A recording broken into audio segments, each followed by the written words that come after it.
मेरा नाम है हरिया, मैं काम करता हूँ बहुत बढ़िया, खाता हूँ खाना और रोज गाता हूँ गाना।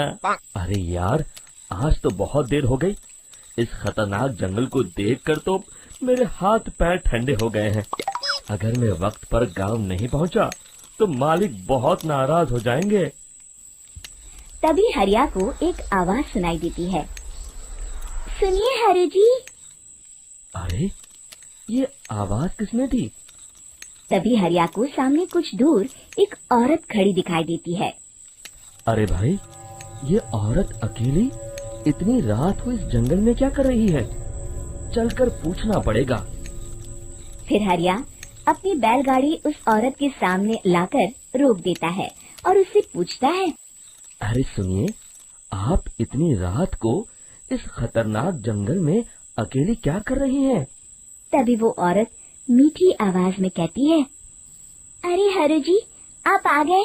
मैं कब से आपका इंतजार कर रही थी। वैसे तो यहाँ से काफी लोग गुजर चुके हैं, लेकिन मैं खास आपका इंतजार कर रही थी। अच्छा, तुम सच कह रही हो? मुझे तो यकीन नहीं हो रहा है। वो क्या है ना, आज तक किसी ने मुझसे इतने प्यार से बात नहीं की। हाँ हाँ हरि जी, मैं सच कह रही हूँ। अब देर मत करिए और जल्दी से मुझे मेरे घर तक छोड़ दीजिए। हाँ हाँ, कौन सी बड़ी बात है, अभी छोड़ देता हूँ। आप मेरे पीछे बैलगाड़ी में बैठ जाइए और मुझे रास्ता बताते चलिए। फिर वो औरत हरिया की बैलगाड़ी में बैठ जाती है और हरिया बैलगाड़ी हाँकता हुआ आगे चल पड़ता है। फिर उस औरत के बताए हुए रास्ते पर चलते चलते हरिया बैलगाड़ी लेकर एक काली गुफा के आगे आकर रुक जाता है। हरिया उस औरत से पूछता है। हाँ देवी जी, आपका घर कहाँ है? यहाँ तो एक गुफा के अलावा और कुछ नहीं है। तभी अचानक वो औरत हवा में उड़ने लगती है। देखते ही देखते उसका सुंदर रूप एक डरावनी चुड़ैल में बदल जाता है और वो जोर जोर से हंसती है। अरे तू तो एक नंबर का बेवकूफ निकला। तू तो बड़ी आसानी से मेरी बातों में आ गया। अरे मर गया रे, ये तो एक चुड़ैल है। हे भगवान बचा ले, ये तो बड़ी डरावनी दिखाई दे रही है। और फिर अगले ही पल हरिया की बैलगाड़ी में रखा सारा सामान हवा में उड़ता हुआ उस काली गुफा के अंदर चला जाता है और वो चुड़ैल भी उस गुफा के अंदर जाकर कहीं गायब हो जाती है। हरिया ये नजारा देख बुरी तरह घबरा और परेशान हो जाता है। अरे, ये चुड़ैल तो मेरा सारा सामान लेकर गुफा में गायब हो गई। अब क्या होगा? अगर मैं गांव खाली हाथ गया तो मालिक मेरी अच्छी खबर लेंगे। मेरी इस बात का कोई यकीन भी नहीं करेगा। फिर आखिर वही हुआ। हरिया के मालिक चंपक सेठ को हरिया की किसी भी बात पर रत्ती भर भी यकीन नहीं हुआ। चंपक सेठ को लगा हरिया झूठ बोल रहा है और उसने ही लालच में आकर सारा सामान हड़प कर लिया है। फिर हरिया को बेईमान समझकर चंपक सेठ उसे काम से निकाल देता है। अगले दिन अपनी दुकान में परेशान बैठा चंपक सेठ गुस्से में बड़बड़ाता है।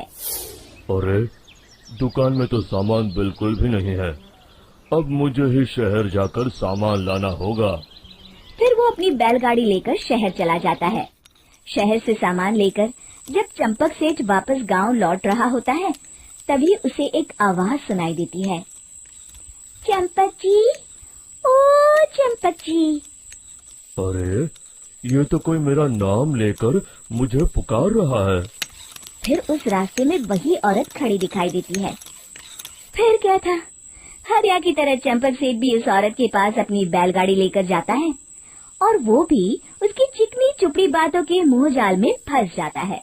फिर चुड़ैल उसे भी अपनी गुफा तक ले जाती है और उसका सारा सामान लेकर गुफा में गायब हो जाती है। बेचारा चंपक सेठ लाचार होकर खाली हाथ गांव लौट आता है।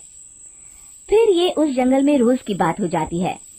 जो कोई भी शहर से कुछ लेकर गांव की तरफ लौटता, वो चुड़ैल उसे बेवकूफ बनाकर उसका सारा सामान लेकर गुफा में गायब हो जाती।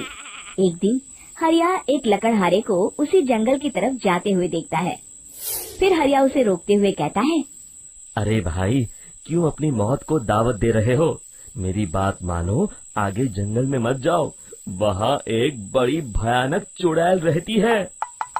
लकड़हारा हरिया की बातों को नजरअंदाज करते हुए कहता है, अरे भाई, मुझे पहले ही बहुत देर हो चुकी है, मुझे जाने दो भाई। शाम तक लकड़ियाँ काट कर शहर के बाजार में बेचना है। तुम अपनी ये कहानी किसी फुर्सत में बैठे इंसान को सुनाओ, मैं तो चला। इतना कहकर लकड़हारा वहाँ से आगे जंगल की तरफ चला जाता है।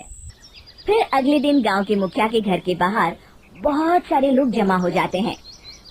तभी हाथ में कुल्हाड़ी लिए खड़ा लकड़हारा कहता है, अरे मुखिया जी, अब आप ही हमें बचाइए उस जंगल वाली चुड़ैल से। हमारा सारा काम तो शहर से ही होता है। अरे मुखिया जी, उस चुड़ैल की वजह से तो मैं पूरी तरह बर्बाद हो गया हूँ।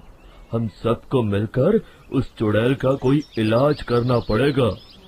तभी भीड़ में खड़ा वीरा कहता है, आप लोग चिंता मत करिए, कल से वो चुड़ैल किसी को नहीं लूट पाएगी। मेरे पास एक बहुत अच्छी तरकीब है। तभी चंपक सेठ उसका मजाक उड़ाते हुए कहता है, अरे तेरा नाम वीरा है तो क्या हुआ? तूने अभी उस चुड़ैल को देखा नहीं है? जाकर अपना काम कर, बड़ा आया। तब मुखिया जी कहते हैं, नहीं नहीं चंपक सेठ, मुझे लगता है हमें इस लड़के को एक मौका देना चाहिए। फिर सभी गांव वाले मुखिया जी की बातों से सहमत हो जाते हैं और वीरा शाम को एक बैलगाड़ी में कुछ सामान लादकर उस जंगल की ओर चल देता है। वीरा, ओ वीरा, कहाँ जा रहा है? तभी वीरा मुड़ के देखता है, वही चुड़ैल एक औरत के रूप में खड़ी है। अरे बहन जी, मैं आपको ही ढूंढ रहा था। देखिए, मैं आपके लिए क्या लाया हूँ। अरे वाह, तो खुद मेरे लिए इतना सामान लाया है। तू ही अकेला गांव में समझदार है। जरा देखो, मैं भी खोल के, बड़ी भूख लगी है। जैसे ही चुड़ैल उस सामान पर से कपड़ा हटाती है, एक भगवान शिव की तेज रोशनी उसके अंदर मूर्ति से निकलती है और चुड़ैल अपने असली रूप में आकर जलने लगती है। अरे मैं जल रही हूँ, बचाओ! बचाओ! ओम नमः शिवाय, मर गई मैं! देखते ही देखते वो चुड़ैल राख के साथ उड़ जाती है और सभी गांव वाले भी वहां जाते हैं। शिक्षा बुराई पे सदा अच्छाई की ही जीत होती है।